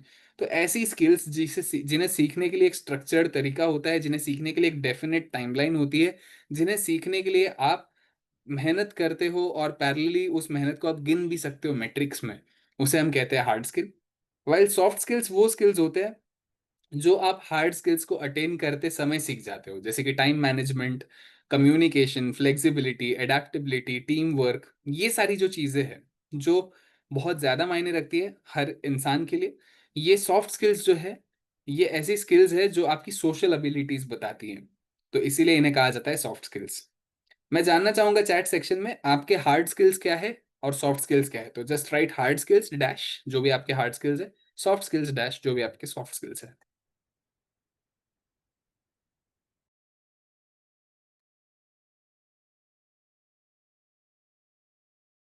Yes, Ram Lakhanji, you can avail for work from home. Actually, this is a new skill for me. What will be the initial package? As I said, like work from home के लिए you'll have to specifically check for the origin of the company, कहाँ से company belong करती है। अगर मैंने India के लिए आपको बताया तो 10 से 12 लाख के आसपास का पैकेज दिख रहा है, 4 से 12 लाख तक का पैकेज जनरली दिख रहा है। अगर आप एक्सपीरियंस हो तो 8 लाख से 12 लाख के बीच में आपको पैकेज दिखेगा। स्टिल आई वुड रेकमेंड कि आप कंपनी की साइज, कंपनी के डिटेल्स, रोल कॉम्प्लेक्सिटी के बेसिस पर चेक करें on platforms like Glassdoor. My work experience branch, मैं operation manager and garden supervisor. I am switching data analyst scope. Yes you can do that mister Nikhil. Okay. Yes, जो भी सवाल है please write it in the chat section. Welcome. Hard skill ERP people, okay. Soft को, okay. Come on, सभी को answer करना है इन the chat section. आपको अगर समझ गया है हार्ड स्किल्स सॉफ्ट स्किल्स में क्या डिफरेंस है, तो awaiting your responses in the chat now.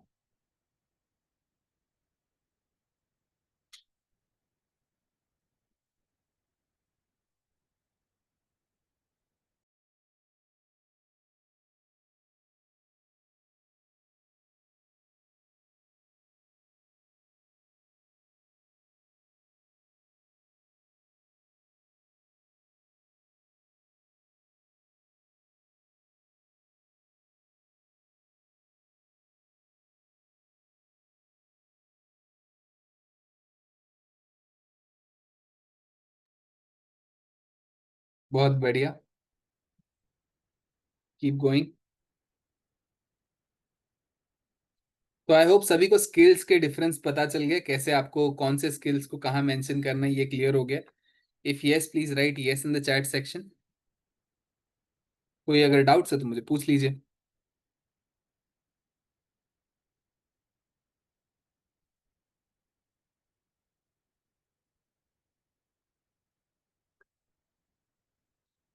अगर सभी को क्लियर है तो please right yes in the chat, so that हम आगे बढ़ सकते हैं।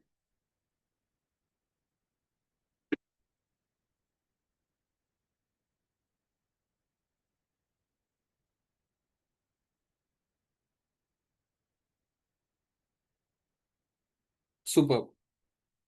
अब नेक्स्ट बात करेंगे हम टाइप्स ऑफ इंटरव्यूज के बारे में। अलग अलग जो इंटरव्यूज के टाइप्स होते हैं उन्हें हम एक्सप्लोर करेंगे इन डिटेल।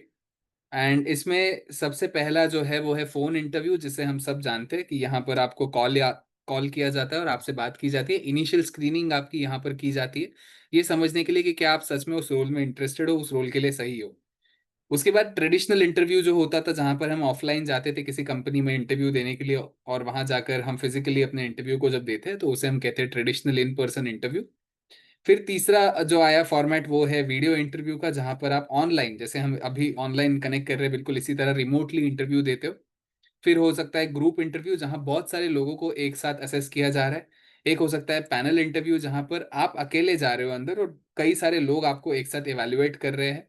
एक हो सकता है बिहेवियरल इंटरव्यू, जहां पर आप कैसे बिहेव कर चुके हो पास्ट में, या फिर आप कैसे बिहेव करोगे सिचुएशंस में, उसके बेसिस पर आपको सिलेक्ट या रिजेक्ट किया जाता है। फिर एक हो और जो तरीका है वो है लंच या डिनर इंटरव्यू। यहाँ पर आप इनफॉर्मली मील बेस्ड इंटरव्यू की बात कर सकते हैं हम यहाँ पर। तो आपको एक सोशल सेटिंग में, जैसे कि कॉफी के लिए या लंच के लिए बुलाया जाता है, डिनर के लिए बुलाया जाता है, चेक किया जाता है कि कैसे हो आप सोशली। फिर इंफॉर्मेशनल इंटरव्यू एक और तरीका है, जहां पर आपको इन्फॉर्मेशन, यानी कि कोई टास्क दिया जाता है, कोई इन्फॉर्मेशन ढूंढने का काम आपको दिया जाता है। चेक किया जाता है कि क्या आपने सच में वो टास्क सही से किया, अगर किया है तो फिर आपको आगे सिलेक्ट या रिजेक्ट किया जाता है। एंड स्ट्रेंथ बेस्ड इंटरव्यू, यानी कि आपकी जो स्ट्रेंथ है उसके बेसिस पर आपको असेस किया जाता है, सिलेक्ट या रिजेक्ट किया जाता है। तो इस तरह के ये कुछ कॉमन इंटरव्यू फॉर्मेट्स है। एंड मोस्टली ये सेल्फ एक्सप्लेनेटरी है, तो मैं जानना चाहूंगा कि आप में से कितने लोगों ने कौन कौन से इंटरव्यू फॉर्मेट्स फेस किए हुए हैं ऑलरेडी। तो अगर आपने फोन इंटरव्यू फेस किया है तो बस लिख दीजिए फोन इंटरव्यू। अगर आपने दो तीन फॉर्मेट्स फेस किए तो आप वो फॉर्मेट्स के नाम यहाँ चैट में लिख दीजिए। एंड किसी को अगर कोई डाउट है तो मुझे पूछ सकते हैं अभी।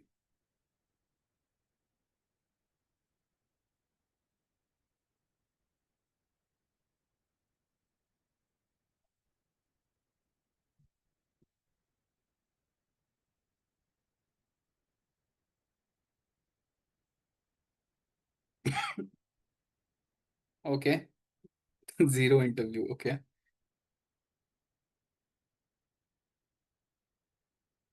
फोन एंड ट्रेडिशनल, ठीक है।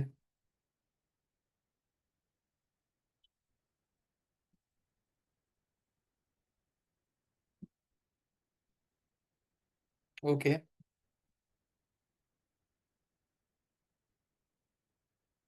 बढ़िया। तो आई होप सभी को इंटरव्यू फॉर्मेट्स की जानकारी मिल गई है, किस तरह के इंटरव्यू फॉर्मेट्स हो सकते हैं, कौन कौन से अलग अलग इंटरव्यू के तरीके होते हैं। अब एक इम्पॉर्टेंट एस्पेक्ट पर हम बात करेंगे, जिसका बहुत ज्यादा इम्पॉर्टेंट है आप सभी का जानना। वो है fake job offers. Lunch interview, dinner interview, वो जनरली सीनियर रोल्स के लिए किया जाता है, काशी जी। हाँ, होता है इंडिया में भी। ठीक है, तो इसके बाद fake job offers. Top warning science. एक तो आपको ध्यान देना है कि आपको कहाँ से जॉब रोल की डिटेल्स मिल रही है। अगर आपको किसी अनआइडेंटिफाइड नंबर से व्हाट्सएप आ रहा है, अगर आपको कहीं पर बताया जा रहा है कि आप इस चीज़ को डाउनलोड कर लो, या फिर ये ईमेल है, यहाँ इस लिंक पे क्लिक कर लो, पर आप श्योर नहीं हो कि क्या वो सच में एक लेजिट जगह से आया है या नहीं आया है, तो आपको ऐसे किसी भी चीज़ पर क्लिक नहीं करना है, किसी भी चीज़ पर साइन इन नहीं करना है। इट इज़ इम्पॉर्टेंट कि आप ऐसे ईमेल्स को रिप्लाई ना करें। कई बार ऐसे जो ईमेल्स होते हैं, इनमें फिशिंग लिंक्स होती है, इनमें आपकी डिटेल्स को एक्सट्रैक्ट करने की ट्रोजन वायरसेस ऐसी सारी चीज़ें ऐड की जाती है। तो आई वुड रेकमेंड कि अगर आप कहीं भी अनवांटेड सोर्स से ईमेल आ रहा है तो आपको ऐसे ईमेल्स पर क्लिक नहीं करना है। फिर अगर आपसे कोई कह रहा है कि आपको कुछ चीज़ डाउनलोड करनी है, फॉर लाइक द इंटरव्यू, तो आपको सबसे पहले इंश्योर करना है कि कोई भी चीज़ आप ऐसे डायरेक्टली डाउनलोड नहीं करेंगे unless and until you are very sure कि हाँ ये जो चीज़ है वो सही है। जैसे टीसीएस जैसी कंपनी कुछ केसेस में आपको कुछ बोल सकती है डाउनलोड करने के लिए, तो आपको इंश्योर करना है कि क्या ऑफिशियली मेल आया है @companyname.com, ऐसा ईमेल आया है। अगर आया है तो ठीक है, फिर वहां आप चेक कर लीजिए अपने पास अगर जो एंटीवायरस है जो भी आपके सिस्टम पर है उसमें आप चेक कर लो कि वो सही चीज़ है या नहीं है। एंड फिर ही आप उस चीज़ को डाउनलोड करना, बिकॉज ऐसी कोई भी चीज़ जनरली कंपनीज रेकमेंड नहीं करेंगी, वो ऑनलाइन क्लाउड बेस्ड ही अब एग्जाम्स लेते हैं। So nothing is required. It is important कि आप ऐसी किसी भी चीज ट्रैप में ना फंसे। कंपनी की अगर वेबसाइट नहीं है, सोशल मीडिया प्रेजेंस नहीं है और फिर भी आपको जॉब ऑफर मिल रही है तो कुछ तो दाल में काला है, तो आपको ध्यान देना है कि ऐसी किसी भी चीज में आप नहीं फंस रहे हो। फिर अगर आपसे कोई कह रहा है कि you need to make payment for getting that job, आपको पैसे पे करने हैं फॉर इक्विपमेंट सॉफ्टवेयर या वीजा या जो भी है, तो ये भी फेक है। ऐसी कोई भी चीज नहीं होगी। कंपनी आपको हायर करने वाली है तो कंपनी आपको पैसे देगी बिकॉज आप उनके लिए काम करने वाले हो। फिर अगर आपसे कोई कॉन्फिडेंशियल इंफॉर्मेशन या मनी ट्रांसफर मांगता है तो आपको ध्यान देना है और आप ऐसे किसी भी केस में फंसोगे नहीं, इसका आपको सच में ध्यान रखना है कि आप कॉन्फिडेंशियल इंफॉर्मेशन किसी को भी नहीं दे रहे हो। And grammar and spelling mistakes emails में होती है, तो आपको ऐसे ईमेल्स या जॉब डिस्क्रिप्शंस में नहीं फंसना है। तो ग्रामर और स्पेलिंग मिस्टेक्स कई बार ऐसे इसमें की जाती है, तो आपको ध्यान देना है कि आप ऐसे किसी भी ट्रैप में नहीं फंसोगे। तो फेक जॉब ऑफर्स एक बहुत बड़ा चैलेंज है जॉब मार्केट के लिए। एंड इट इज इंपॉर्टेंट कि आप as a candidate as an individual aware रहो कि आप ऐसे किसी भी ट्रैप में नहीं फंसोगे। ये कुछ एग्जांपल्स है जैसे मैंने आपको बताया। आजकल और भी ऐसे एआई की मदद से बहुत सारे स्कैम्स हो रहे हैं, तो इट इज इंपॉर्टेंट कि आप अवेयर रहे, किसी भी चीज़ में ऐसे फंसे नहीं। एंड अपने अवेयरनेस के साथ अपने एजुकेशन को रेगुलरली अपडेटेड रखते हुए आप अपनी जॉब जर्नी में आगे बढ़े। ठीक है, सभी को क्लियर है? If yes please right yes in the chat section. ये एक इंपॉर्टेंट साइबर सिक्योरिटी की तरफ से मेरी टिप थी आप सभी के लिए। सुपर, सभी ने yes clear, thank you sir लिख दिया है। Fantastic, thank you. तो अब एक इम्पॉर्टेंट पॉइंट जो हमारे साथ होगा, हमेशा होगा, नेगोशिएशन का। अगर हम चाहेंगे कि हम अपने लिए एक बेहतर ऑफर बनाए या एक बेहतर डील बनाए, एक बेहतर जॉब अपॉर्चुनिटी बनाए, तो हमें नेगोशिएशन स्किल को अपनी ब्रशअप करना चाहिए। It is important. अगर अभी हमने देख लिया कि डेटा एनालिस्ट के लिए 4 लाख से 10 लाख की सैलरी दी जा रही है, 4 से 8 लाख की सैलरी दी जा रही है, बट अगर आपको सामने जो कंपनी है वो 2 ही लाख ऑफर कर रही है, 2.5 लाख ही ऑफर कर रही है, तो इस बात का ध्यान रखना है आपको कि आप उनसे नेगोशिएट करेंगे। और नेगोशिएट करने के लिए इट इज इंपॉर्टेंट कि आप अपने रिसर्च क्लियर करके जाए। ऐसा ना हो कि बस आप रैंडमली कोई भी फिगर बोल रहे हो। इट इज सुपर इंपॉर्टेंट कि आप अपनी रिसर्च करें, अपने रिसर्च के मुताबिक आप उनके साथ फैक्चुअली बात करें कि सर देखिए इस रोल के लिए इतनी सैलरी जनरली मार्केट में ऑफर की जाती है, आप अगर चाहे तो चेक कर सकते हैं, मैं इस रोल के लिए इतनी सैलरी एक्सपेक्ट कर रहा हूँ या कर रही हूँ। तो अपनी रिसर्च क्लियर कर लेना। Understand your value. आप भी जब ये स्किल्स कहीं से अटेन कर रहे हो, आप ट्यूशन फीस पे कर रहे हो, आप अपनी रेगुलर जो इंटरनेट फीस, इलेक्ट्रिक फीस, ये सारी पे कर रहे हो, सो इट इज इंपॉर्टेंट कि आप अपनी वैल्यू को भी समझे, अपने टाइम को भी समझे। फिर prepare your talking points ahead of time. It is important कि आपको क्या बात करनी है, कैसे बात करनी है, इसकी आप प्रैक्टिस करें। Practice the conversation. अगर हो सके तो मिरर प्रैक्टिस या अपने फैमिली मेंबर या दोस्त के साथ बैठ के आप प्रैक्टिस कर लो कि कैसे आप बात करोगे कॉन्फिडेंटली। फिर come to the meeting with collaborative attitude. ये बहुत ही इंपॉर्टेंट है। ऐसा नहीं होता कि जॉब के लिए सिलेक्ट हो गए तो ये कंपनी हमारी, जॉब के लिए रिजेक्ट हो गए तो हम और इस कंपनी में अब कोई नाता नहीं, हम दुश्मन हैं। तो इट इज इंपॉर्टेंट कि आप ऐसे कोई भी थॉट प्रोसेस को ना लाए। बी वेरी पॉजिटिव, कोलैबोरेटिव, अच्छी तरह से आप अपने एक एटीट्यूड के साथ वहां जाए। और सैलरी रेंज एक माइंड में लेके चले। जैसे मैंने आपको बताया कि आपको कोई एक स्पेसिफिक फिगर नहीं देना है, आपको क्लियरली एक रेंज स्पेसिफाई करनी है जिसके बेसिस पर आपको वो सिलेक्ट या रिजेक्ट करे। इन केस आपको अगर कोई सवाल है दिमाग में कि क्या बेनिफिट्स दिए जा रहे हैं, क्या एक्स्ट्रा चांसेस दिए जाएंगे, ग्रोथ अपॉर्चुनिटीज क्या है, ये सारे जो सवाल है ये आपको उनको पूछते रहना है। फिर remember your worth. It is important कि आप अपने आप की वैल्यू करें, आपको अपनी लाइक रिगार्डलेस ऑफ जेंडर। ये भी बहुत इंपॉर्टेंट है कि आप जेंडर स्पेसिफिक ना होते हुए क्लियरली अपने आप को उस रोल के लिए कितने सही है उसके बेसिस पर आप जज करें, उसके बेसिस पर आप अपने आप को कंटेस्ट करें। And prepare to make a counter offer in case आपने अगर कई सारी जगहों पर एक साथ अप्लाई किया था, आपको कुछ ऑफर्स इन हैंड है, तो आप काउंटर ऑफर भी करें। डरिए नहीं कि अगर मैंने ऐसा बोल दिया तो कैसे होगा। आपको पॉजिटिवली बात करनी, बिकॉज अब आप एक नया जो बॉन्ड है वो स्टार्ट करने वाले हो। उससे पहले अगर आप सही तरह से क्लैरिफाई करेंगे आपकी एक्सपेक्टेशंस और उनकी एक्सपेक्टेशंस को, तो it is really good for a fruitful partnership. फिर don't commit a number during an interview. ये फिर से मैं दोहरा रहा हूँ कि आपको अगर कोई कहता है कि what is the salary you are expecting, तो आपको ये नहीं कहना है कि I am just expecting 4 lakhs पर है। शायद आप अगर एक नंबर दे देंगे और उनका बजट ज्यादा था बट आपने कम बोल दिया, तो वो भी खुशी खुशी आपको ले लेंगे, तो उसमें मजा नहीं आएगा। तो इट इज बेटर कि आप सैलरी रेंज स्पेसिफाई करें, जिसके बेसिस पर आपको भी वो मार्जिन रहे कि आप स्ट्रेच कर सको, नेगोशिएट कर सको। चीजों को प्रोफेशनल रखना बहुत जरूरी। इट इज इंपॉर्टेंट कि आप प्रोफेशनली बात करें और consider other things to negotiate. इसका सिंपल मतलब है कि आप उनके साथ बाकी भी चीजें बात कर सकते हो, जैसे लीव्स की बात कर सकते हो, राइट। उसी के साथ साथ आपको अगर ट्रैवल अलाउंस या लीव अलाउंस जो भी है, वो सारी चीजें आप बात कर सकते हो। मेडिक्लेम, हेल्थ केयर पॉलिसीज, इसमें आप कुछ बेनिफिट्स ढूंढ सकते हो। Take your time. It is important कि आप अपना समय लेकर डिसीजन ले। And thank them for this conversation. This is how you negotiate your salary, and not just salary but negotiate your opportunity. जो भी अपॉर्चुनिटी आपके पास आती है लाइफ में, उसके लिए आपको नेगोशिएशन स्किल को अटेन करना बहुत ही ज़्यादा इंपॉर्टेंट है। एंड आई वुड रेकमेंड कि आप इस स्किल को अटेन करें, अच्छी तरह से अचीव करें, जिसके बेसिस पर आपकी ग्रोथ होगी, जिसके बेसिस पर आप आगे बढ़ने का अपना जो पाथ है, अपनी जो करियर पाथ है, उससे अच्छे से डिजाइन कर पाएंगे। तो इन अ नटशेल अगर मैं बात करूं, आपका करियर मैप, हम सभी का अपना जो करियर मैप है, वो बहुत सारी चीज़ों का मिश्रण है। बहुत सारी चीज़ों से वो बनता है। एक एस्पिरेशंस हो सकते हैं, नॉलेज हो सकता है, इंटरेस्ट हो सकता है, हम किन चीज़ों में दिलचस्पी रखते हैं वो हो सकता है, अपॉर्चुनिटीज, क्वालिटीज, अचीवमेंट्स, ये चीज़ें यहाँ पर इंपॉर्टेंट है, मायने रखती है। Barriers, personality, motivation and skills, इन सभी चीज़ों को जब आप कंबाइन करते हो, इन सभी चीज़ों को जब आप एक साथ जोड़ देते हो, तो इससे आपका बनता है करियर मैप।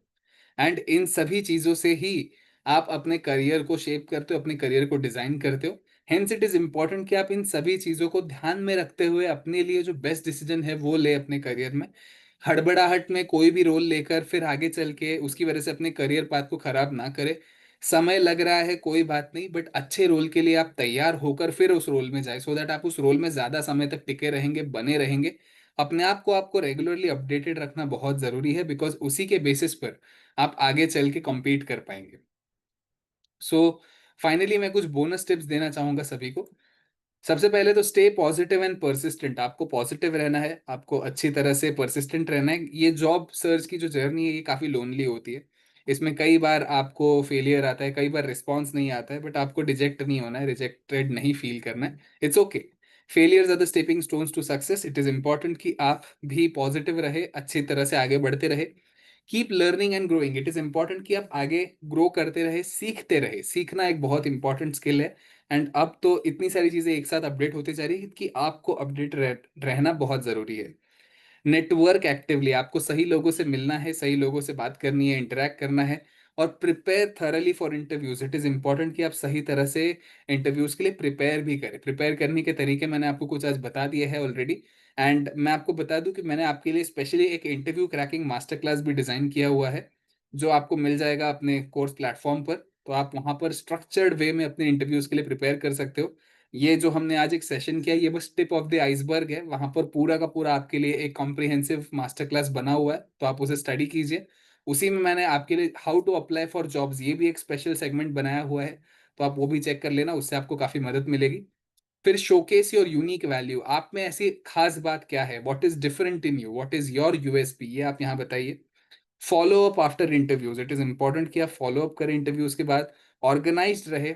एंड फीडबैक, ये एक बहुत ही इंपॉर्टेंट टर्म है कि आप अपने आप को, जब भी आप किसी नए इंसान से मिलो, तो आप फीडबैक लो, जिससे आप, जो आपको रिक्रूट कर रहा है, जो आपको हायर कर रहे हो, जिसके साथ आप इंटरेक्ट कर रहे हो, आप उनसे फीडबैक लो और अपने आप पर काम करो। It is important that you improvise on your own self, because इसी से आपकी ग्रोथ होगी। Take care of your well being and believe in yours. So इन टिप्स के साथ मैं आपको कहना चाहूंगा कि बी पॉजिटिव, स्टे परसिस्टेंट, सब अच्छा होने वाला है। It is only that you have to be confident, you have to keep going towards your goal like this, keep moving towards your goal, and भले ही आपकी करियर पाथ कहीं और थी, जो शुरुआत में हमने देखा था कि अलग अलग करियर पाथ्स है, बट आप में से हर कोई, हम में से हर कोई अपनी करियर पाथ में ऐसे आगे बढ़ रहा है। हमको आगे बढ़ते जाना है, अपडेटेड रहना है, स्किल्ड रहना है, प्रोफेशनल रहना है, जितना हो सके उतना अच्छा रहना है, मॉरली सही रहना है, एथिकली सही रहना है, रिस्पॉन्सिबल रहना है। With this, I would like to say all the best to all of you. And if you have any questions now for me, please you can ask those in the chat section now.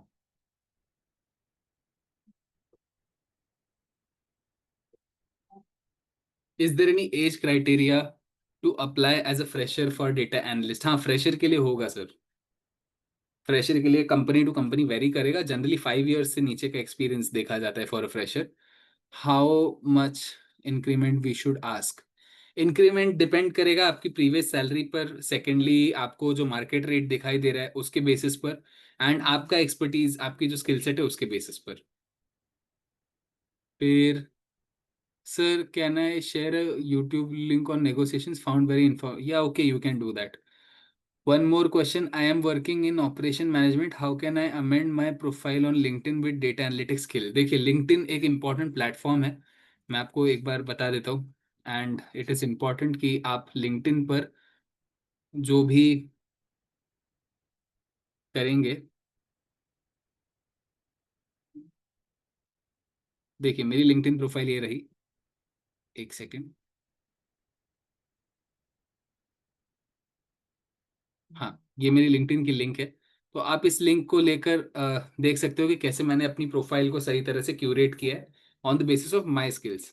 Similarly आप भी अपनी LinkedIn profile पर जो भी आपके skills है, जो भी आपके डेटा एनालिसिस रिलेटेड स्किल्स है, उन्हें शोकेस करना शुरू कर दीजिए, उससे रिलेटेड कंटेंट बनाना शुरू कर दीजिए। आंचल मैम आपके लिए एक सेशन कंडक्ट करते हैं जिसमें आपको लिंक्डइन पर कैसे प्रोफाइल सही तरह से सेट करनी है, क्या उसमें चेंजेस करने हैं, क्या अपडेट्स करने हैं, वो सारे डिटेल में सिखाते हैं। तो आप उस सेशन को डेफिनेटली अटेंड करना, उसमें आपको काफ़ी मदद मिलेगी उससे। एंड रेफरेंस के लिए आप अच्छी अच्छी प्रोफाइल्स को रेफर कीजिए। सतीश सर की प्रोफाइल काफ़ी बढ़िया है डेटा एनालिसिस के लिए। मेरी प्रोफाइल अगर आप देखेंगे तो एआई और करियर रिलेटेड पर फोकस है इसमें। तो आप ऐसे अच्छी अच्छी प्रोफाइल्स को जब आप चेक करेंगे, बट जो हमसे भी अच्छी प्रोफाइल्स है उन्हें भी चेक कर लो, तो उससे आपको मदद मिलेगी ये देखने में कि कैसे उन्होंने अपनी प्रोफाइल को क्यूरेट किया है, कैसे सही तरह से कनेक्शंस बनाए हैं और आगे बढ़े हैं। ठीक है, तो दैट्स अबाउट इट। और मैं जानना चाहूंगा कि आपको आज का सेशन कैसा लगा। In the chat section, how was our today's session?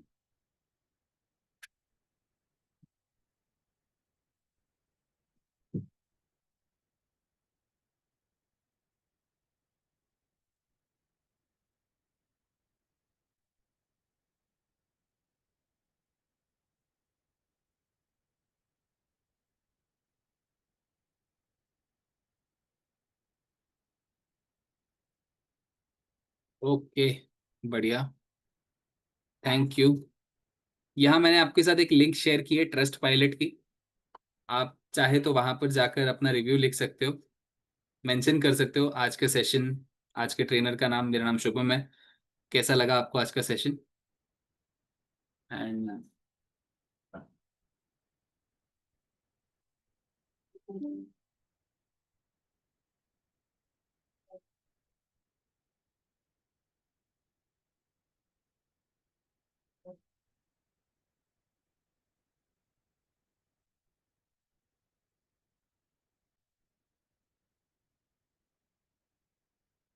As criteria for fresher, fresher को generally 0 to 4 years, 0 to 5 years maximum रखा जाता है। 0 to 2 years, 3 years ये आप मैक्सिमम टाइम देखेंगे।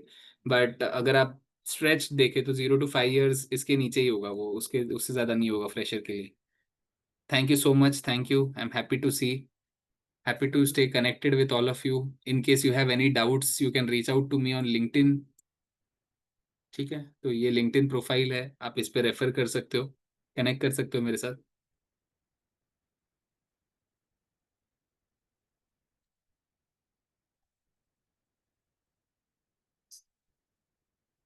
How to very LinkedIn account sir? No, I did not get your question mister Meraj, please specify. Thank you. LinkedIn account, okay. LinkedIn account के लिए it's nothing important, आप set कर सकते हो। It is just like setting up a Facebook account, इतना आसान है। हाँ, वेरीफाई के लिए इट इज लाइक आपको अपना एक आईडी, लाइक ड्राइविंग लाइसेंस या आधार कार्ड या कुछ वहाँ अपलोड करना होता है, फिर वो वेरीफाई करवा देते हैं एक सेल्फी के साथ। ठीक है। सो आई होप आपको आज का सेशन पसंद आया। And but yes country right, India ना, इंडिया से हो जाएगा। Thank you so much. I know आप सभी को डिनर के लिए भागना है। कोई अगर डाउट है तो पूछ लीजिए। इंडिया इज अवेलेबल, अगर नहीं आ रहा तो लिंक्डइन सपोर्ट के लिए आप रीच आउट कर लीजिए। कुछ वो लोग बैकएंड पे अपडेट कर रहे होंगे तो शायद ऐसा हो रहा होगा। आप सपोर्ट को लिख देंगे वहाँ लिंक्डइन सपोर्ट हेल्प पे, तो मिल जाएगी आपको मदद। ठीक है। Okay Danish, thank you. मैं थोड़े टाइम में चेक कर लेता हूँ। तो लेट्स स्टे कनेक्टेड, कोई अगर डाउट्स है तो आप मुझे पूछ सकते हो। And okay.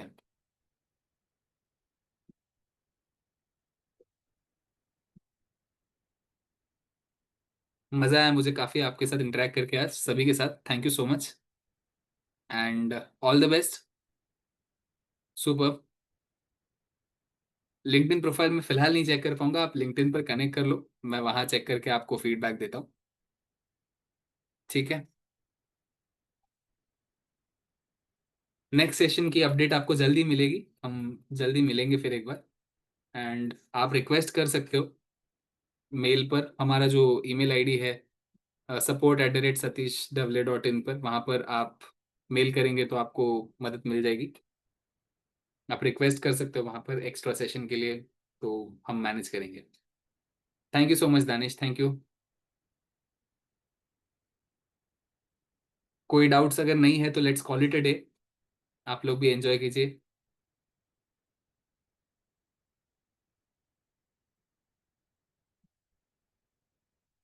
Thank you.